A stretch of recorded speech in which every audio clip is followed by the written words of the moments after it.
जय Hind and hello guys, स्वागत है आपका आपके अपने यूट्यूब चैनल ज्ञानदेव होस्ट में। एंड इस वीडियो के अंदर आपको बताने वाला हूं UP triple SC lower PCS online form 2026 कैसे फिल करना है इसके बारे में। बट गाइस यहां पर तो आप सब जानते हैं कि अभी प्रॉब्लम चल रही है, वेबसाइट पिछले 4-5 दिन से बिल्कुल ठप है और आप अब वेबसाइट को एक्सेस नहीं कर पा रहे। और अगर आप ट्राई करने के बाद में वेबसाइट ओपन भी कर लेते हैं तो जब आपको OTP सेंड किया जाता है तो आपको OTP तो आ जाता है, बट जब आप यहाँ पर OTP डालने का जो ऑप्शन देखते हैं वो ओपन नहीं होता और यहाँ पर बार बार OTP आते रहते हैं, बट आप उसको नहीं फिल कर पाते। और गाइज मैं पिछले आधे घंटे से ट्राई कर रहा हूँ इस वेबसाइट को ओपन करने की, बार बार रिफ्रेश करते हुए, और ऐसे में ये वेबसाइट इतनी जो आप यहाँ पर अभी देख पा रहे हैं इतनी एंडी बैंडी ओपन हुई है। इसमें आप क्या ही कर सकते हैं, हमारे गांव की लैंग्वेज में इसको एंडी बैंडी बोलते हैं। तो आप देख सकते हैं इस तरह से एंडी बैंडी ओपन हुई है। अब इसमें क्या ही कर पाएंगे, कहीं पर कुछ ऑप्शन हो रहा है कहीं पर कुछ, तो ऐसे में यहाँ पर आप क्या ही अप्लाई कर पाएंगे। और ये प्रॉब्लम कब से चल रही है वो तो आपको पता ही है। अब ऐसे में इसका क्या सोल्यूशन हो सकता है,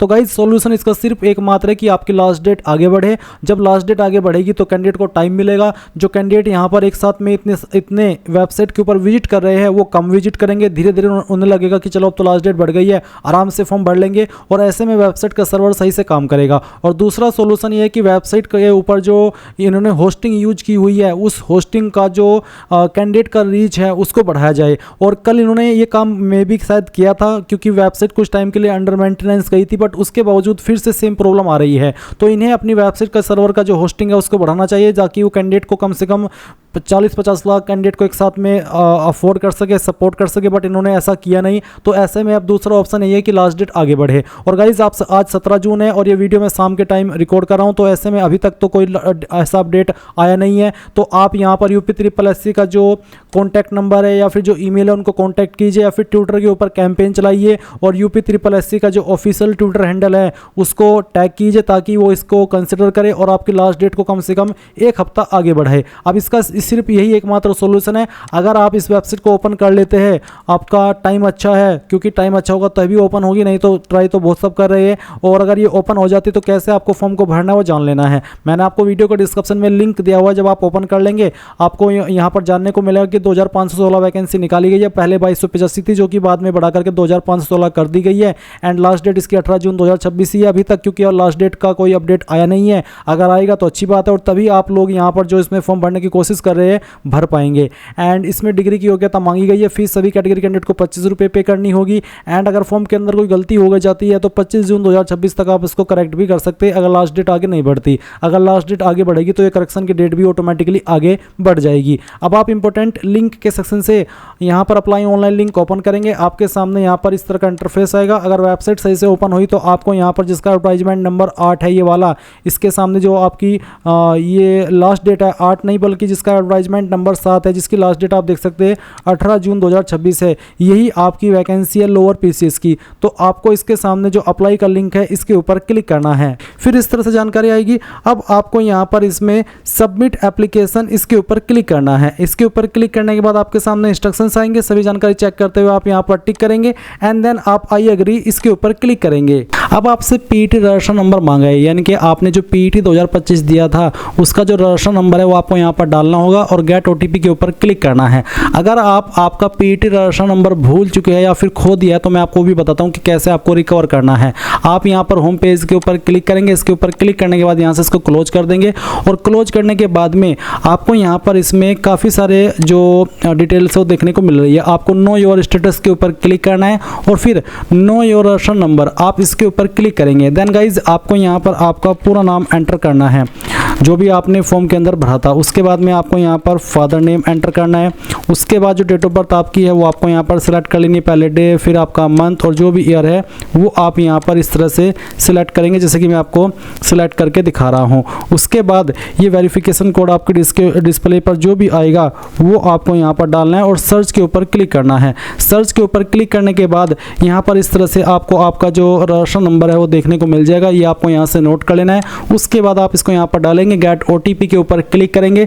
आपके आपके नंबर पर OTP जाएगा जो कि आपने रजिस्टर किया था PET का फॉर्म भरते समय। फिर आप ये वेरिफिकेशन कोड डालेंगे और क्लिक हियर टू प्रोसीड इसके ऊपर क्लिक कर देंगे। अब आपके सामने यहाँ पर इस तरह का इंटरफेस आएगा जैसे कि आप वीडियो में देख सकते हैं। आप यहाँ पर देखेंगे एडवर्टाइजमेंट नंबर 7 एग्जाम/2026 है और अप्लाइड फॉर यहाँ पर है assistant treasury account and other post. Basically ये आपका लोअर PCS का ही ये अप्लाइड फॉर में नाम दिया गया है। अब आप यहाँ पर नीचे की तरफ आएंगे स्क्रॉल करके और आपको यहाँ पर एक ऑप्शन देखने को मिलेगा जो कि एज रिलेटेड ऑप्शन। इसमें बेसिकली ये पूछा कि क्या आपको जो छूट मिलती है आपको स्पेशल ग्राउंड पर, क्या वो आपको चाहिए? अगर हाँ तो यस, नहीं तो आप नो करेंगे। मैं आपको ये भी बता दूं कि अगर आप SC/ST हैं और आप ओवर एज हो चुके हैं तो आप इस ऑप्शन में चाहे नो करें, आपको तब भी यहाँ पर वो छूट दी जाएगी। और अगर आप OBC और आपको छूट चाहिए तब भी आप यहाँ पर नो ही करेंगे, ये छूट आपको तब भी मिलेगी। ये एक अलग स्पेशल ग्राउंड के तहत अगर आपको छूट चाहिए उनके लिए ऑप्शन है। तो सभी कैंडिडेट को अगर कोई स्पेशल ग्राउंड से उनका मतलब नहीं है, इस वाले ऑप्शन में नो ही करना है। इसके बाद आप यहाँ पर आपकी 10वीं और 12वीं की इन्फॉर्मेशन देखेंगे जो कि आप यहाँ पर सिर्फ देख सकते हैं, आप इसको एडिट नहीं कर सकते। फिर यहाँ पर गाइज आपके सामने डिपार्टमेंट एंड पोस्ट, आपको यहाँ पर इसमें जो भी पोस्ट निकाली गई है वो सभी पोस्ट देखने को मिल रही है। तो आप यहाँ पर अपनी चॉइस देंगे कि आपको किस किस पोस्ट पर अप्लाई करना है। जैसे कि यहाँ पर एक पोस्ट है directorate of treasury Uttar Pradesh department के अंदर असिस्टेंट ट्रेजरी अकाउंटेंट की। इसमें यहाँ पर एज लिमिट कितनी है वो चाहिए, वो आप देख सकते हैं, एंड सैलरी क्या मिलेगी वो आप चेक कर सकते हैं। और अप्लाई करने के लिए भारत में विधि द्वारा स्थापित किसी विश्वविद्यालय में से स्नातक उपाधि अथवा सरकार द्वारा उसके समकक्ष मान्यता प्राप्त कोई अर्हता अवश्य होनी चाहिए। यानी कि अगर आप ग्रेजुएट है तो आप इस पोस्ट को प्रेफरेंस दे सकते हैं। इसमें यहाँ पर आप क्या करेंगे, आपको पहले तो उसको टिक करना है और टिक करने के बाद में यहाँ पर आप इसमें यस कर देंगे कि हाँ मेरे पास ये क्वालिफिकेशन है। और उसके बाद में आपको यहाँ पर आपकी इंस्टीट्यूट का नाम या फिर यूनिवर्सिटी का नाम देना है। उसके बाद में कब आपने इस क्वालिफिकेशन को पास किया है वो पासिंग ईयर आपको सेलेक्ट करना है। सर्टिफिकेट या फिर रोल नंबर या फिर रजिस्ट्रेशन नंबर देना है। कौन सी डेट में आपका सर्टिफिकेट या फिर आपका रजिस्ट्रेशन नंबर इशू है वो आप यहाँ पर डालेंगे। इसके साथ ही आपके ग्रेड सिस्टम है, अगर है तो यस, अगर आप यस करते हैं तो आप यहाँ पर देखेंगे कन्वर्टेड परसेंटेज वैल्यू, यानी कि जो आपका ग्रेड सिस्टम है उसमें आपको उसको परसेंटेज में कन्वर्ट करके यहाँ पर अपनी परसेंटेज लिखनी है। और अगर आपका ग्रेड सिस्टम नहीं है तो आप यहाँ पर नो करेंगे और आप यहाँ पर जो नंबर आपको प्राप्त हुए थे ग्रेजुएशन के अंदर वो नंबर यहाँ पर डालेंगे ऑब्टेन्ड मार्क्स के अंदर, और कितने में से हुए थे वो आप टोटल मार्क्स के अंदर डाल देंगे। इसी प्रकार से आप यहाँ पर अगर जैसे कि अगली वाली पोस्ट है ऑडिटर की, इसमें यहाँ पर अप्लाई करने के लिए भारत में विधि द्वारा स्थापित किसी विश्वविद्यालय से स्नातक यानी ग्रेजुएशन की योग्यता मांगी, आप इसको टिक कीजिए। और इसी प्रकार से आपने जो ग्रेजुएशन की जानकारी फर्स्ट पॉइंट में भरी है वही आप यहाँ पर 2 पॉइंट में भरेंगे। फिर अगली पोस्ट आती है अमीन नीलामकर्ता की, इस पर भी यहाँ पर ग्रेजुएशन की योग्यता मांगी है। तो आप अगर इसको भी प्रेफरेंस देना चाहते तो आप इसको टिक करके इसमें यस करेंगे और सेम इन्फॉर्मेशन जो आपने ऊपर भरी है वही इन्फॉर्मेशन आप यहाँ पर भर देंगे। तो कहने का ये मतलब है कि आपको जिस जिस पोस्ट पर अप्लाई करना है उसी को आपको यहाँ पर इस तरह से प्रेफरेंस देनी है और उसकी क्वालिफिकेशन की जानकारी भरनी है। अब जैसे कि एक और पोस्ट है इसमें यहाँ पर मंडी पर्यवेक्षक श्रेणी 2 की, इसमें यहाँ पर कहा है कि सामान्य अभ्यर्थियों के लिए इंटरमीडिएट में कम से कम 50% अंक तथा अनुसूचित जाति या फिर अनुसूचित जनजाति अन्य पिछड़ा वर्ग के अभ्यर्थियों के लिए इंटरमीडिएट में कम से कम 40% अंक आवश्यक है। यानी कि जो जनरल कैंडिडेट है उनके 12वीं के अंदर 50% जो कम से कम, और जो SC/ST OBC है उनके 45% अंक होने चाहिए। साथ ही सेकेंडली यहाँ पर इसमें ये बोला है कि समान अभ्यर्थियों के लिए, यानी कि इसमें एक ही पोस्ट में 2 पोस्ट को मेंशन किया गया है। इसकी जो एलिजिबिलिटी है वो भी आप यहाँ पर देख सकते हैं, इसमें भी सेम कंडीशन रखी है। तो आप यहाँ पर इसमें भी यस कर देंगे अगर आपको इस पोस्ट को भी प्रेफरेंस देनी है और फिर आपको यहाँ पर उसकी जानकारी भरनी है। गाइज यहाँ पर अभी जो ये पार्ट आप वीडियो के अंदर देख रहे हैं, आप सोच रहे हो कि अब आप वीडियो में किस तरह का इंटरफेस दिखा रहे हैं, जबकि हमारे सामने तो ऐसा कोई इंटरफेस आ नहीं रहा है। तो मैं आपको बता दूं कि ये मैं फॉर्म को एडिट करके इस वाले इंटरफेस को आपको दिखा रहा हूं, क्योंकि एक कैंडिडेट ने जो कि मेरा दोस्त है उसने ये फॉर्म भरा था और उसने इस फॉर्म के अंदर एक गलती की थी जो कि आप लोग में से बहुत सारे ऐसे कैंडिडेट है जो कि कर रहे हैं। यानी कि एक कॉमन मिस्टेक आप में से बहुत सारे कैंडिडेट कर रहे हैं और उसी कॉमन मिस्टेक को मैं यहाँ पर आपको बता रहा हूँ कि आपको ये वाली मिस्टेक नहीं करनी है। तो इसमें आप जब अपनी क्वालिफिकेशन की जानकारी भरते जैसे कि मैंने आपको इस वीडियो के अंदर दिखाया, और आगे मैं आपको इस बारे में थोड़ा और डिस्कशन करने वाला भी हूँ, बट अभी ये जो पॉइंट है वो मैं आपको थोड़ा सा बता देता हूँ। इसमें आप देख सकते हैं कि आपको जिस भी पोस्ट को प्रेफरेंस देनी है उसी को आपको टिक करना है। इस तरह से टिक करने के बाद में आपको यहाँ पर पे स्केल ग्रेड पे इसमें यस देखने को मिलेगा। फिर आपके सामने एसेंशियल क्वालिफिकेशन का जो सेक्शन है इसमें यहाँ पर आपको क्वालिफिकेशन बोली है।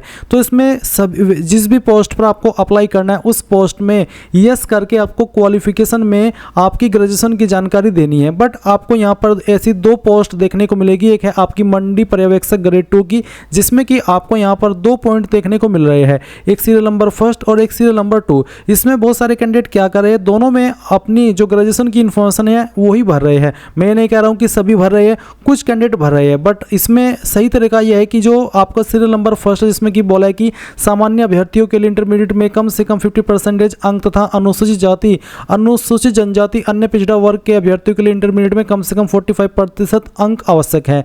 तो इसका मतलब यह है कि आपको इस वाले फील्ड में अपनी 12वीं की इन्फॉर्मेशन भरनी है। तो आपको यहाँ पर आपका जो भी बोर्ड है वो डाल देना है। इस कैंडिडेट ने यहाँ पर अपनी ग्रेजुएशन की जानकारी भर रखी थी, जिसका फॉर्म मैं आपको एडिट करके दिखा रहा हूँ, बट आपको यहाँ पर आपकी 12वीं की इन्फॉर्मेशन भरनी है। तो आप यहाँ पर आपका बोर्ड डालेंगे 12वीं का, फिर किस साल के अंदर आपने 12वीं पास की थी वो, और उसके बाद में आप यहाँ पर इसमें या तो 12वीं का सर्टिफिकेट नंबर डाल दीजिए या फिर 12वीं का रोल नंबर डाल दीजिए। उसके बाद में आपका सर्टिफिकेट किस डेट में इशू हुआ है वो डेट आप सिलेक्ट कर लेंगे, एंड उसके बाद आएगा कि क्या ग्रेड सिस्टम था, अगर हाँ तो यस, अगर नहीं था तो नो करके कितने नंबर आपको आए थे वो डालने और कितने में से आए थे वो आप यहाँ पर भर देंगे। फिर जो 2 पॉइंट है उसमें आपको आपकी जो भी आपकी ग्रेजुएशन की जानकारी है, जो भी आपका ग्रेजुएशन है वो आपको यहाँ पर क्वालिफिकेशन के इस सेक्शन में 2 पॉइंट में भर देना है। इसी प्रकार से आप यहाँ पर नीचे की तरफ आएंगे और एक और इस तरह की पोस्ट है जिस पर 12वीं की इन्फॉर्मेशन देनी है, जो कि आप देख सकते हैं आपकी डिस्ट्रिक्ट असिस्टेंट इम्यूनाइजेशन ऑफिसर। इसमें भी 12वीं साथ ही आपका ग्रेजुएशन मांगा है। तो इसमें जो आपकी 12वीं है वो आपने विज्ञान तथा गणित विषय के साथ उत्तीर्ण की हो, यानी कि आपके पास जो साइंस है वो भी होना चाहिए एंड जो मैथ है वो भी होना चाहिए। तो आप यहाँ पर इसमें क्या करेंगे, यस करके, अगर आपने ऐसा 12वीं अपने विज्ञान और गणित के साथ में पास की है तो यस कर देंगे। फिर बताएंगे कि आपने 12वीं किस बोर्ड से किया है, उस बोर्ड का नाम आपको लिख देना है, किस साल के अंदर पास की है, रोल नंबर या सर्टिफिकेट नंबर क्या है, डेट ऑफ पासिंग क्या है जो सर्टिफिकेट के ऊपर मेंशन है वो लिख देंगे, एंड देन क्या ग्रेड सिस्टम था, अगर हाँ तो यस, नहीं तो नो करेंगे, और फिर उसके बाद में जितने नंबर आए थे वो डालेंगे और फिर टोटल नंबर भी यहाँ पर डाल देंगे। तो इस तरह से आप यहाँ पर इन 2 पॉइंट में अपनी 12वीं की इन्फॉर्मेशन भरेंगे, ना कि आपकी ग्रेजुएशन की। एंड बाकी इन्फॉर्मेशन आपको यहाँ पर आगे इस वीडियो में इसी तरह से बताई जाएगी जैसे कि आप यहाँ पर फॉर्म भरते समय भरते हैं। तो इन चीज़ों का आपको इन 2 पॉइंट का ध्यान रखना है। अब गाइज आप यहाँ पर देख सकते हैं कि मैंने यहाँ पर क्वालिफिकेशन की जानकारी फिल कर ली है। आपको भी इसी प्रकार से अपनी जानकारी भरनी होगी। आपको अच्छे से देख लेना कि मैंने यहाँ पर कैसे पोस्ट को सिलेक्ट किया है, कैसे मैंने यहाँ पर यस किया है, फिर मैंने यहाँ पर जो इन्फॉर्मेशन भरी है ग्रेजुएशन की वो आपको इसी प्रकार से भरनी होगी। और सभी सेक्शन में आपको आपकी सेम क्वालिफिकेशन ही डालनी है। ऐसा नहीं है कि सभी में अलग अलग भरी जाएगी, सभी में आपको आपकी ग्रेजुएशन की जानकारी ही इसी प्रकार से भरनी है जैसे कि मैंने यहाँ पर भरी है। अगर आपको ग्रेड सिस्टम नहीं था, आपके नंबर CGPA के अंदर नहीं है, आपके नंबर परसेंटेज में है, तो आप यहाँ पर इस ग्रेड सिस्टम में नो करेंगे और टोटल नंबर डालेंगे जैसे कि मैंने बताया भी, और उसमें जो नंबर आपको आए हैं वो डालेंगे। बट मेरा ग्रेड सिस्टम है इसलिए मैंने यहाँ पर यस करके अपनी जो परसेंटेज है कन्वर्ट करके यहाँ पर फिल की है। तो इस तरह से आपको ये सभी जानकारी यहाँ पर इसमें फिल कर देनी है, जैसे कि यहाँ पर मैंने फिल करके आपको दिखाई है। जैसे कि मैंने इस वाली पोस्ट को प्रेफरेंस नहीं दी तो मैंने इसको टिक नहीं किया। फिर एक लास्ट की पोस्ट है, इसको मैंने यहाँ पर प्रेफरेंस नहीं दी, यानी कि इसमें मैं एलिजिबल नहीं हूँ, तो मैंने इसको टिक नहीं किया। आपको भी इन चीज़ों का ध्यान रखना है। उसके बाद में आप नीचे की तरफ आएंगे और जो कैप्चा कोड आपके डिस्प्ले के ऊपर आएगा वो आपको यहाँ पर डाल देना है और सबमिट के ऊपर क्लिक करके यहाँ से ओके कर देना है। अब जो भी इन्फॉर्मेशन आपने अभी तक भरी है वो सभी आपके सामने इस तरह से आएगी जैसे कि आप वीडियो में देख पा रहे हैं। यहाँ पर गाइज आपको इसमें ये इन्फॉर्मेशन देखने को मिल रही है। आप सभी इन्फॉर्मेशन को चेक करते हुए नीचे की तरफ आएंगे एंड यहाँ पर गाइज आपको लास्ट में आना है और उसके बाद में click to proceed for photo and signature, इसके ऊपर क्लिक कर देना है। अब आपका फोटो एंड साइन आएगा जो कि आपने PT के अंदर अपलोड किया था, ये आप चेंज नहीं कर सकते। इसके बाद आपको कंटिन्यू करना है। अब आपके सामने यहाँ पर जो इन्फॉर्मेशन इस सेक्शन के अंदर भरनी होगी वो है आपकी सर्टिफिकेट डॉक्यूमेंट डिटेल, जहाँ पर आपको एज प्रूफ में आपका 10वीं का सर्टिफिकेट देना है।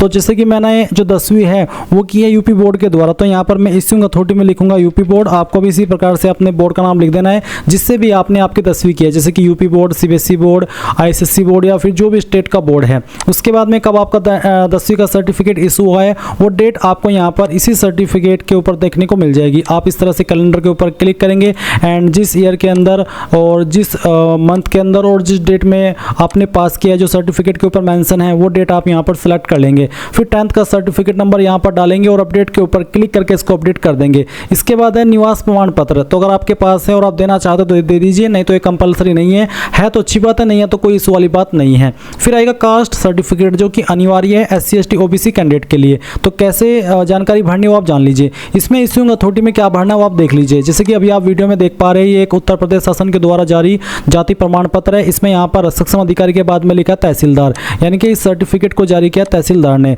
तो आपको यहाँ पर इसी प्रकार से जिस भी पोस्ट के अधिकारी ने उसको जारी किया वो यहाँ पर लिख देना है। जिस डेट में जारी किया वो डेट आपको जारी दिनांक के सामने देखने को मिल जाएगी, वो डेट आप यहाँ पर सिलेक्ट कर लेना। फिर सर्टिफिकेट नंबर देखने को मिलेगा आपको प्रमाण पत्र क्रमांक के सामने, जो भी प्रमाण पत्र क्रमांक के सामने नंबर लिखा है वो नंबर आप यहाँ पर डाल देंगे और अपडेट के ऊपर क्लिक करके इसको अपडेट कर देंगे। जब आप सभी इन्फॉर्मेशन सही तरीके से फिल कर लेंगे, जैसे कि मैंने यहाँ पर फिल करके आपको दिखाई है इस वीडियो में आप देख सकते हैं, तो आपको यहाँ पर स्क्रॉल करके नीचे की तरफ आना है और यहाँ पर आने के बाद में आपको कुछ और डिटेल इसमें देनी है। बेसिकली अब आपको इसमें पोस्ट प्रेफरेंस देनी है। तो आप किस पोस्ट को पहले नंबर पर प्रेफरेंस देना चाहते हैं, जिसका मतलब ये होता है अगर आपका सिलेक्शन हो जाता है, आप एग्जाम क्रैक कर देते हैं, तो आप चाहते हैं कि मैं पहली चॉइस इस पोस्ट को दूं, मेरा सिलेक्शन इस पोस्ट पर हो, तो आपको सिलेक्ट करना है। जिस पर भी आप पहले बार क्लिक कर देंगे वही आपकी पहले नंबर पर काउंट हो जाएगी। तो आप यहाँ पर अपनी मर्जी से जिसको जिस नंबर पर प्रेफरेंस देना चाहते हैं वो सिलेक्ट कर लीजिए। पोस्ट प्रेफरेंस देने के बाद में आप नीचे प्रेफरेंशियल क्वालिफिकेशन का एक ऑप्शन देखेंगे। पोस्ट प्रेफरेंस देने के बाद में आप यहाँ पर प्रेफरेंशियल क्वालिफिकेशन का विकल्प देखेंगे। यहाँ पर पूछा कि क्या आपने टेरिटोरियल आर्मी यानी कि प्रादेशिक सेना के अंदर 2 साल या उससे ज़्यादा की सेवा की है। अगर हाँ तो यस, नहीं तो उसको नो ही रहने दीजिए। फिर क्या आपके पास NCC B सर्टिफिकेट है, अगर है तो यस, नहीं तो यहाँ पर भी आप इसको नो ही रहने देंगे। फिर आपकी यहाँ पर नीचे एड्रेस की इन्फॉर्मेशन आएगी। अब आप प्रीव्यू डिटेल इसके ऊपर क्लिक करेंगे और यहाँ से ओके कर देंगे। एंड गाइज आपने जो भी इन्फॉर्मेशन भरी है अभी तक के उसका सभी का प्रीव्यू आपके सामने है। आप सभी इन्फॉर्मेशन चेक करने के बाद I accept the above declaration इसमें यस कर देंगे। फिर आप ये जो वेरिफिकेशन कोड है वो यहाँ पर आप डालेंगे और उसके बाद में सबमिट के ऊपर क्लिक करके यहाँ से ओके कर देंगे।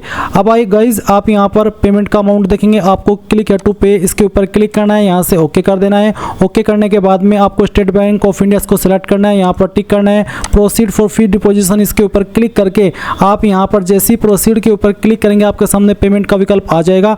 आप आपकी एप्लीकेशन फीस इसमें जिस माध्यम का इस्तेमाल करके जमा करना चाहे कर सकते हैं, चाहे वो आपका नेट बैंकिंग हो, UPI हो, NEFT हो, तो जिस भी माध्यम का इस्तेमाल करना है वो आप सेलेक्ट कर लीजिए। अगर UPI तो UPI QR सेलेक्ट करके पे नाउ के ऊपर क्लिक करना और उसके बाद में आप जैसे ही फी पेमेंट कर देंगे तो आपका फॉर्म फाइनल सबमिट हो जाएगा। अब गाइज जैसे ही आपका फाइनल सबमिट हो जाए और उसके बाद में आपको पता लगे कि यार मेरे फॉर्म के अंदर तो कोई गलती हो गई है या फिर जो मैंने पोस्ट प्रेफरेंस दी है वो मुझे चेंज करनी है, उसका ऑर्डर मुझे चेंज करना है, यानी कि फॉर्म के अंदर आपको मॉडिफिकेशन करना है, तो आप कैसे करेंगे वो आप यहाँ पर जान लीजिए। आपको वैसे मैंने वीडियो के अंदर भी बताया कि मॉडिफिकेशन आप कर सकते हैं, बट अभी यहाँ पर मैं शुरू से बता रहा हूँ कि कैसे आपको मॉडिफिकेशन का प्रोसेस फॉलो करना है। आप यहाँ पर होम पेज पर आएंगे जहाँ से आप फॉर्म भरे हैं। मान लीजिए आप यहाँ पर नोटिफिकेशन एडवर्टाइजमेंट के सेक्शन पर आते हैं जहाँ से आपको अप्लाई करने का प्रोसेस बताया जाता है, तो आपको यहाँ से होम पेज पर क्लिक कर देना है। जैसे आप इस वेबसाइट के होम पेज पर आ जाएंगे आप इसको क्लोज करके यहाँ पर देखेंगे एप्लीकेंट सेगमेंट के अंदर मॉडिफाई सबमिटेड एप्लीकेशन, आप इसके ऊपर क्लिक करेंगे।